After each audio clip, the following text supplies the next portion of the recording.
It was really scary to think that a shooting like that could happen so close to campus and with all our students here, and it makes us question the campus police because they told us the next morning and none of us knew what. The shooting happened only 10 miles from Piedmont's campus. Many students were alarmed at the fact that they weren't notified until the next morning. Piedmont sent out an email the next day at 8:44 a.m. informing the students about what had happened in Clarksville the night before. Some students were upset by this decision. According to Josh Paris, he had this to say. It's really scary to think about. That's really close, just right down the road. And I was working at the Wallace dorm at that time, and I had students come in and telling me about that. And I figured I would be the one to know, that I should know about that type of stuff. And it was a little scary because maybe he might try and come into the. Habersham County Police responded to a domestic call. They found a woman, later identified as the suspect's wife, dead in the garage and an armed man on the scene.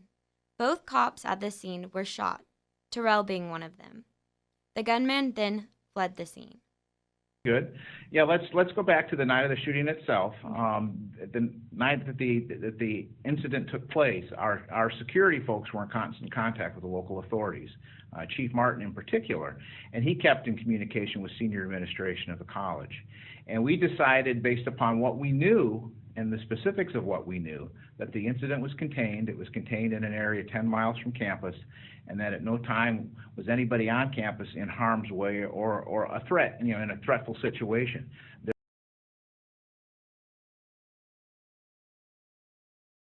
For PCTV News, I'm Haley Hall. Back to you in the studio. Piedmont had their annual Alumni Weekend. Amy Hansen was in charge of the weekend and planned many events for our visitors. On Friday, they had the campus tour, even though it was still raining and had bad weather. President Mellichamp hosted the 40th and 50th reunion celebration reception. Piedmont's theater put on the play Cuckoo's Nest on the center main stage. Saturday, they started off the day early with a breakfast at Brookside with coffee and donuts. Next, there was an Alumni Association annual meeting. At noon, they hosted the Hall of Fame luncheon. That night, they hosted the Alumni Awards dinner.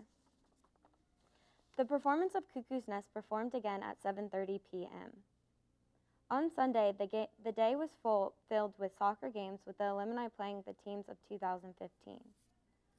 Most of the returning players brought their friends and family to enjoy this event. It was a competitive event to say the least. I interviewed some soccer players, and they had this to say about the weekend of craziness. I, for one, really enjoyed the alumni weekend we have here at Piedmont College. Obviously, our game was today, and we had close to 20 guys show up, which the men's soccer coach was saying is a record. It's the most we've ever had show up. And I think that really says a lot about the soccer program we have here at Piedmont. It's kind of a true testament to that, because all these guys are willing to come back to the school for a day and bring their families back. A lot of them have their families, their wives and kids and stuff, to just kind of hang out for the day. And it's a really good opportunity to have these players and old teammates and old friends and everything all kind of reconnect with one another and just really have a good time. I had the opportunity to ref the game today, so I was out there with them while they were all playing, obviously, and it did get a little competitive at times, which was fun, but I think for the most part it was just really just a light atmosphere. It was a lot of fun, and I really think all the guys enjoyed doing it, which is why they continue to come back year after year. I felt that this year's alumni weekend was full of a lot of people, but I felt that it was disorganized and the parking was limited. Alumni weekend this year was really fun. I'm on the soccer team, and so only 5 alumni showed up. And Petey, our soccer coach, made us split up and play with them too.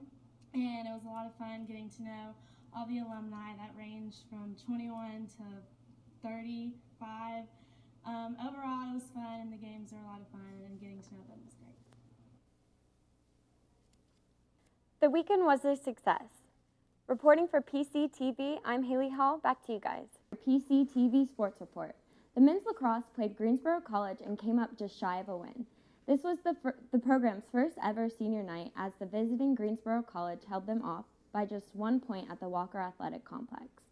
Senior Spencer Ortiz scored 3 goals for the Lions, but just was 2 away from getting his 100th in his career.